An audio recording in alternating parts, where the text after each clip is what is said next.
All right. Good morning, everyone. We're very excited because this is our first ever YouTube live video. So we do hope everybody can see and hear us. It's a bit of an experience, so be gentle with us. But this morning, I wanted to extend a very warm welcome to Agata Dobrowolska, who's our team leader in the Language Services Department. Hello to you, Agata. Hello, Eva. Hi. Look, we're going to be talking about a topic that is both interesting and a little bit dry, but we're going to make it very interesting, aren't we? Yes, yes, for sure. What are we talking about today? So about handling priorities, both how we're doing this internally in Polaron and also how we can assist our clients to manage their priorities. So, would you say you are the busiest person at Polaron? I would not like to say that because for me, being busy, it's not always mean that being productive.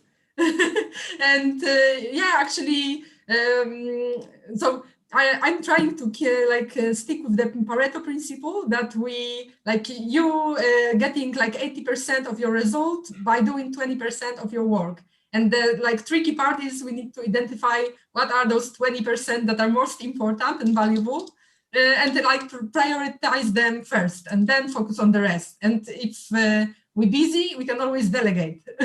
Right, because we live in such a busy world where so much is coming at us, and it's so easy to get trapped on that hamster wheel. So when we were workshopping for the topic today, we thought that it's a really good indication of what can happen if you don't know how to handle your priorities. And the way that you've explained it, the 2080 principle, and also it's not about being busy, it's about being productive, really resonates with me, and I'm sure it's going to resonate with our audience. But what does that look like in practice? Because I know, having worked with you very closely, that your day starts at in the morning and finishes in the afternoon, and it goes non-stop, right? It's really busy, as in really intense, I should say. Yes, yes. And so actually what I'm doing, I'm trying to keep all my tasks in one source. So we using like a spreadsheet and it's like you cannot prioritize only by yourself. We having our meetings when we like checking like priorities for the whole team. So we know that, yeah, that we're on the same page. And actually what I'm trying to do, I'm also like using pen and paper and I'm trying to like just like I'm focusing for like three main tasks for the day, and then like of course it can be like not like an easy task, and I'm also trying to make room in like my prior to-do list so I can make adjustment because like in my job it's very often that I need to shift priorities because something urgent coming up and I just cannot like my to-do list is no longer current and I need to like just juggle a bit the task. And I get you kind of a meat in the sandwich with several layers, or like a hamburger with many patties and many layers of lettuce leaves and everything, and you in between clients and our translators, but also your team, your project managers. How do you manage people's expectations, and what advice would you give to those that are listening to us right now about how to make yourself really efficient in terms of managing people's expectations?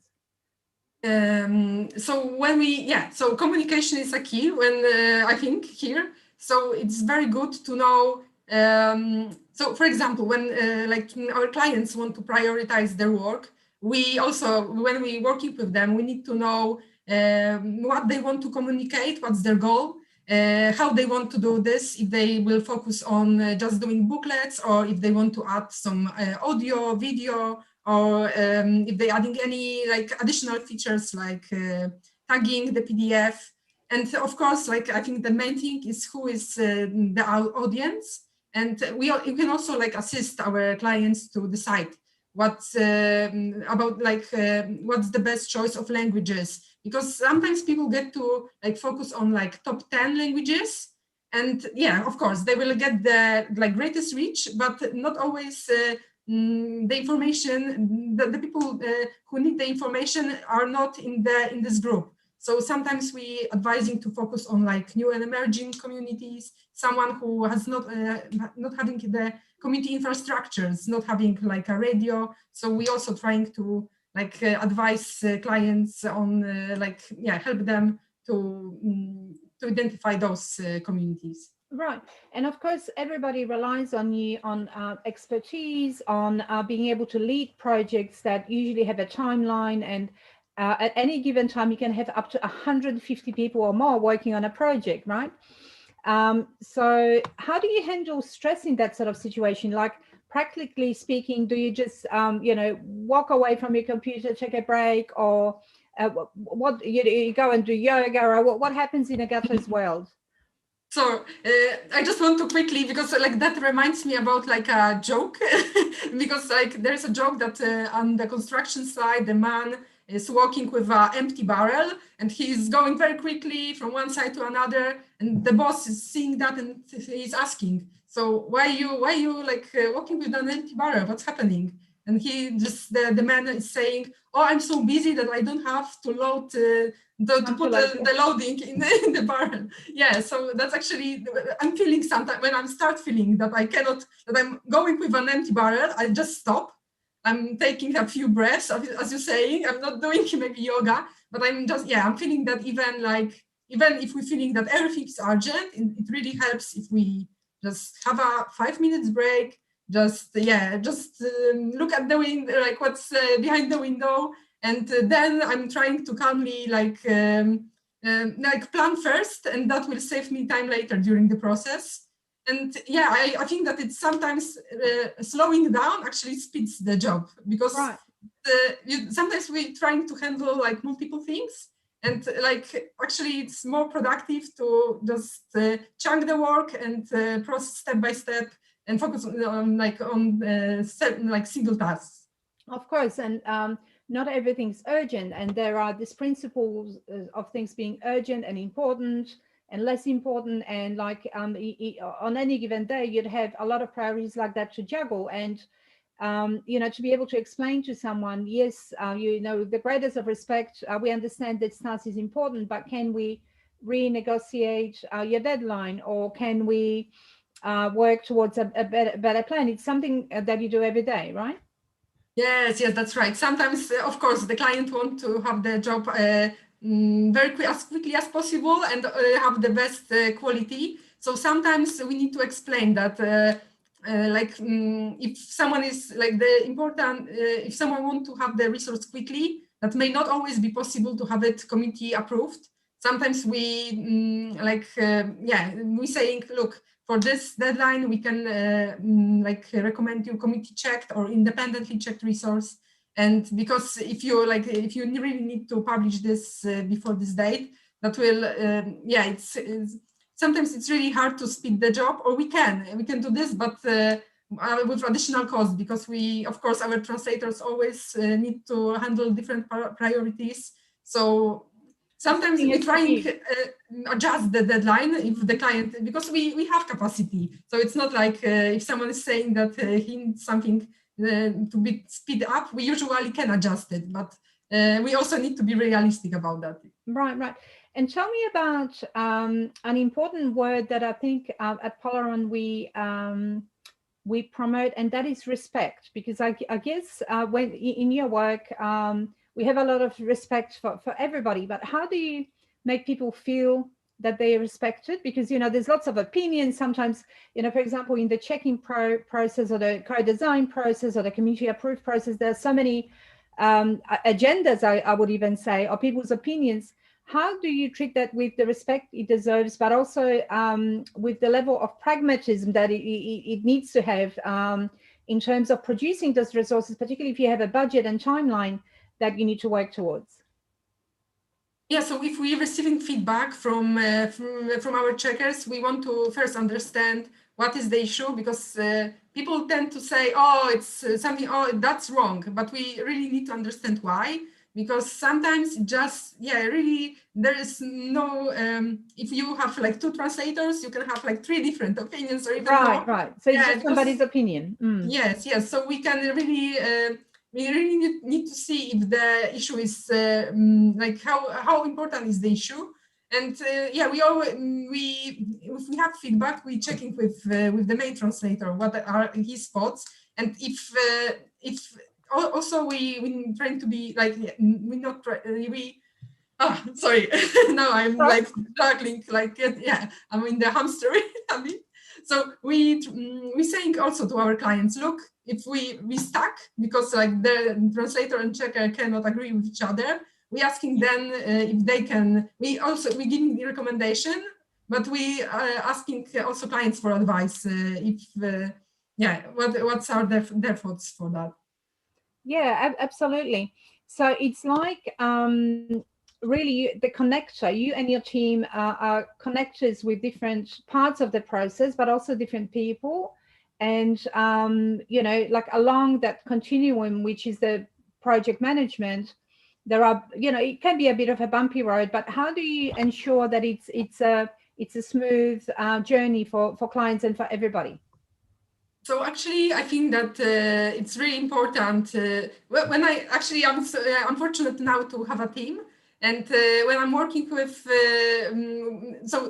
when I was talking about delegating things, it's not always about like hoping that the job will be done. It's also, I also need to check if it's actually in progress. And I'm like really lucky to have a wonderful team, and they giving me information about progress, about they asking question if something is not clear, and of course they meeting deadlines in the end during our journey. And we trying to do the same with our clients. So we informing about the if we having big projects, we letting know at which stage we are. We letting know if we need to. Sometimes that happen that at the very end of when we have the design ready, the translator realized that because of the layout that he need to amend few things because he can see the images, and then actually it start making sense. And we need to inform, look, we need one more day because we really would like to implement some stylistic changes.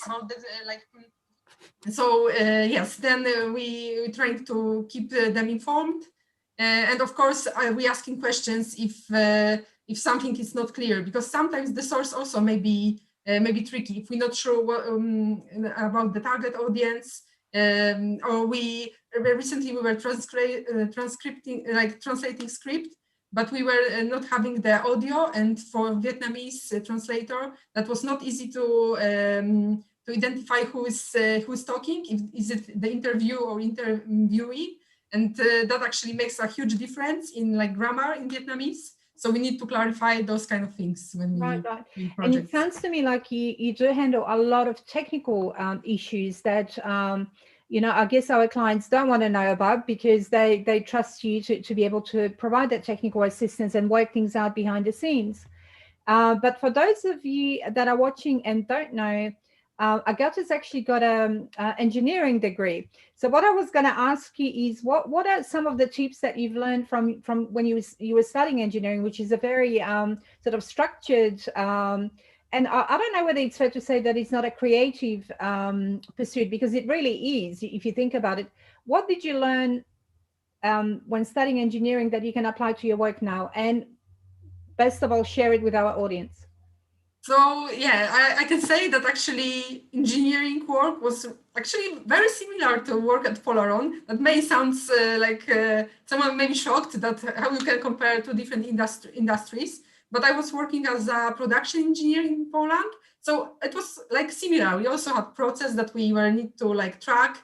We having checklists, same in the like welding company, and same here when we're doing translation jobs. Yeah, we can actually apply like similar rules to like both yeah, to both industries. And another things when I thinking about this is like when we seeing the project as a whole, it may be overwhelming because it seems like very big. Mm-hmm. Actually everything it's like solving a Rubik cube.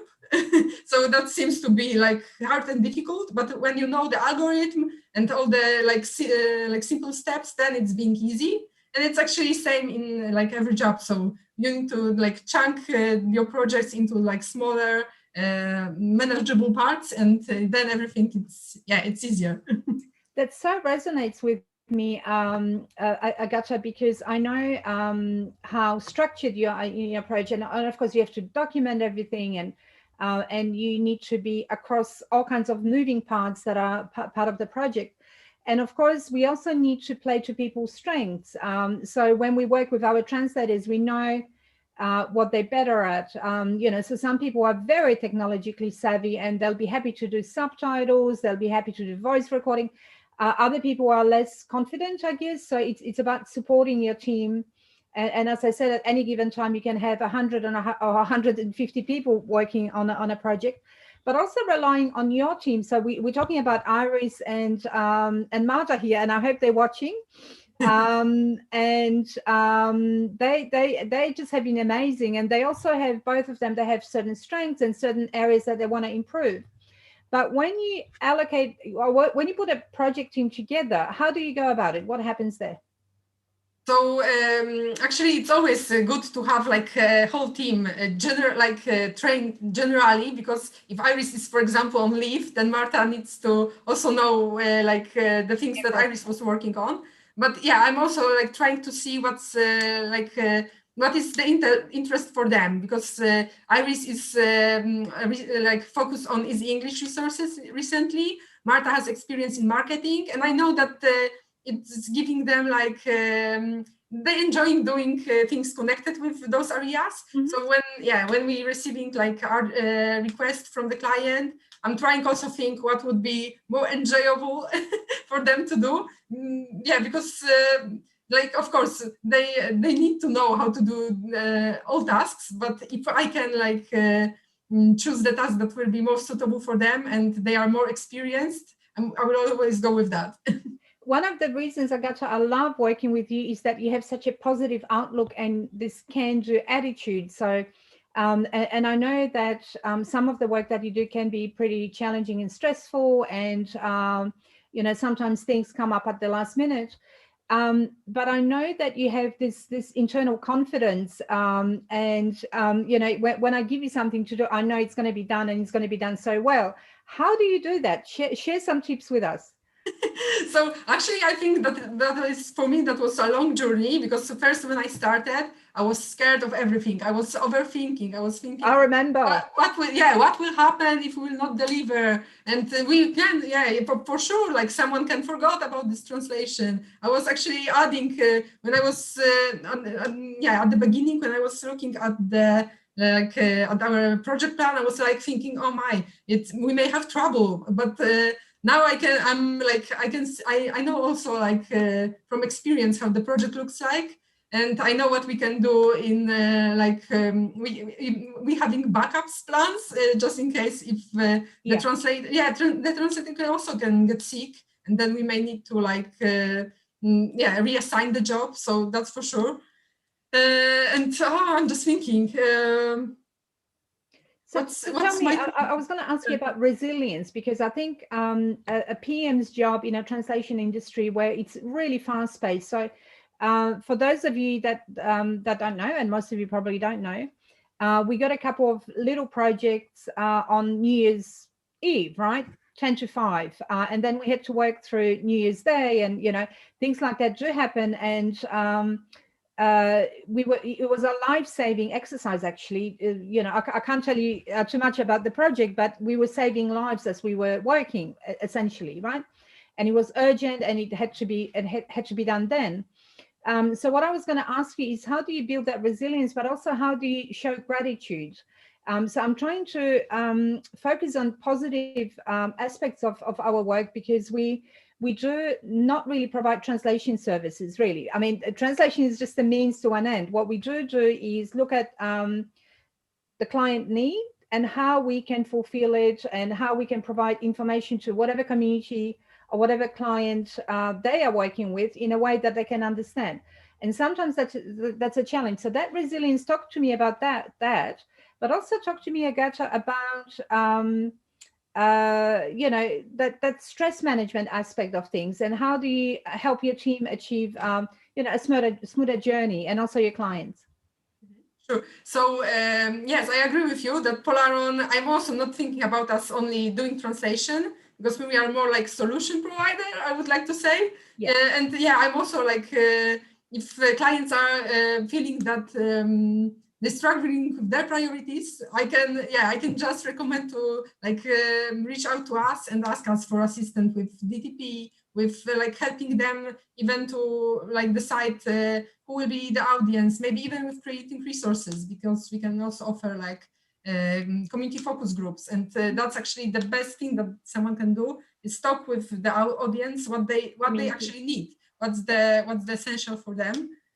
And the other thing, like the stress, so sometimes I was stressed that I have my to-do list and it's not like not everything was done during the day, and I was freaking out. And now I know that it's not possible. It's like how the work, like how we working, and I just now know like what is my what is most urgent, most valuable things that I need to do like each day, and what I can leave for another day. And sometimes with handling stress, I'm also feeling, because like every day you have like the rhythm, and sometimes you during the day you are more productive, and then you're feeling little bit, you have it's harder to like focus on things. So sometimes what I'm also doing, I'm trying also not to leave like the small admin task for never, because it can be someone can say that it's some like it can be done later.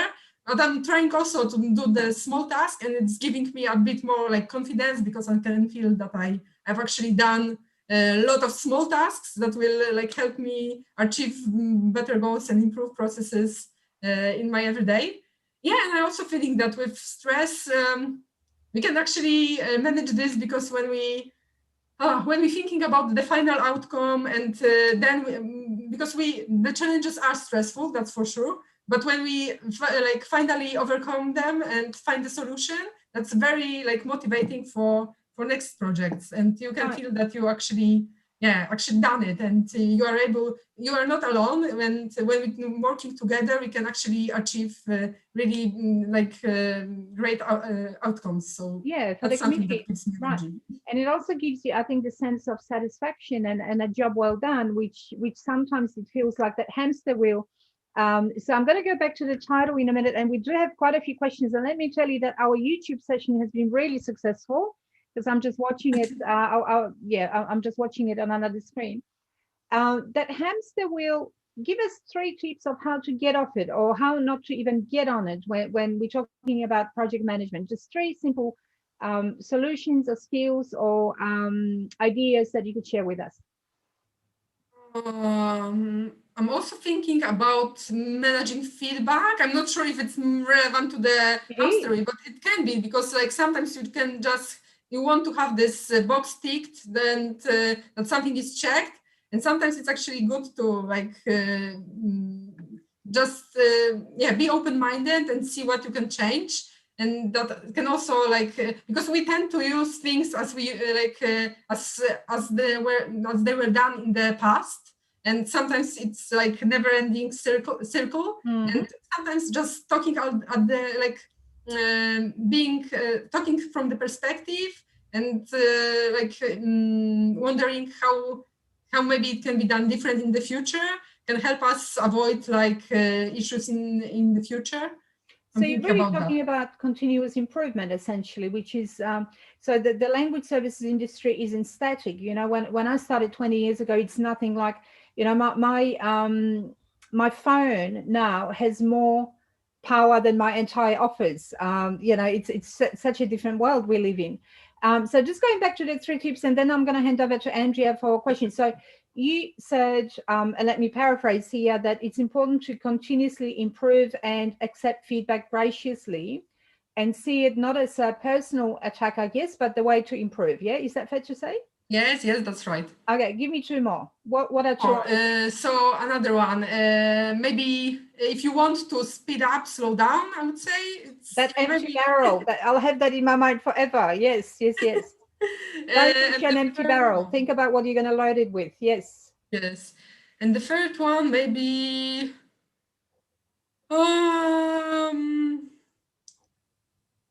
it's just what maybe the third tip. maybe also think about your focus time, I would think, because sometimes changing the context. Some researchers were saying that it's taking, I think, 20 minutes to get back to your task that you were doing once you were interrupted. So I think that it's also something that we tend to have a lot of notifications, emails. So sometimes when we want to plan to have something done, it's really good to switch off for even like an hour. And yeah, of course, if someone is calling, you need to sometimes you need to take this call. But yeah, it's again something with the prioritization. It's a fantastic point, Agata, actually, because I think the multitasking world that we live in it doesn't provide for better efficiency or productivity, as you were talking about. So when you're focusing on something that's important and requires, laser focus, switch everything off. And I think even if it's in chunks of an hour or 45 minutes, you'll achieve more than doing 20 different things at the same time. Andrea, do we have questions? We do have lots of questions here. Let me just go back to the chat. So there's one person who wants to know, what's your favorite part of the project production, Agata, and what's the most difficult part? Actually, yeah, it's complex. I think the complex part, but also most enjoyable, is at the beginning, taking all the requirements from the client, because we just want to, we want to be sure that we understand everything, that we will produce something that they really need, and sometimes. The client may want us to produce, they have the different, we want to be sure that we're on the same page and we understand the client's vision, and we will produce something that will meet the expectations. So I think that it's both like hard to make sure that we not making any assumption and everything is clear, but it's also like, the enjoyable part, but because then you can start building your project. Right. So we have time for one more question only, but let me tell you that if anybody wants to reach out to Agata, she is very responsive, and her contact details are on our website. But Andrea, is there any other burning questions that you have there for us? Yeah, I do. I was handled translation project recently at my workplace, but I'm not sure where to start. So in your opinion, Agata, what will be the best approach or the first step you recommend to take when managing a translation project for the first time? I would say speak to Agata first before you do it. Yes, and that's actually all, because then we will, usually what we're doing, we're asking for the source documents, because that's something that we need to review. But sometimes even if someone just saying that they were still working on source, we can just ask what's the topic, the volume, and then we're talking about the audience, and that's actually the start. And then we, as in Polarond, we will provide you with guidance, with a quote. So like Eva is saying, it's you can just call us or email us, and we will guide you through the process. Yeah, and it's a very, very good question, actually, whoever's asked it, because often what happens, of course, in the real world, that people get landed a translation project and they've never done one before, or they don't know who to go with, or what sort of information to translate, or how to do it, what's the best method, and what is the best dissemination approach, all kinds of things like that Agata can answer. But guess what? We are out of time, and we've done our first YouTube live video, so I'm very, very pleased. We are on YouTube, so sign up. I think it's called subscribe. I'm only sort of learning about YouTube. But if you do have any questions that are specific, or any support that you want or need or require, please feel free to touch base with us, and we'll put our contact details in the comments below this video. Agata, thank you so much. I think you're such an amazing advocate for the company. I think people really love working with you. I know I do. So thank you for your time. Thank you for showing, opening a little window to your world. I know it's pretty busy, but we're not pushing empty barrels. That is an image that's going to stay with me for the rest of my life. So thank you for sharing. Thank you so much, Eva. And thanks, Andrea, for letting us into the YouTube world. Thank you, guys. That was great. Have a good day. You too. Thanks.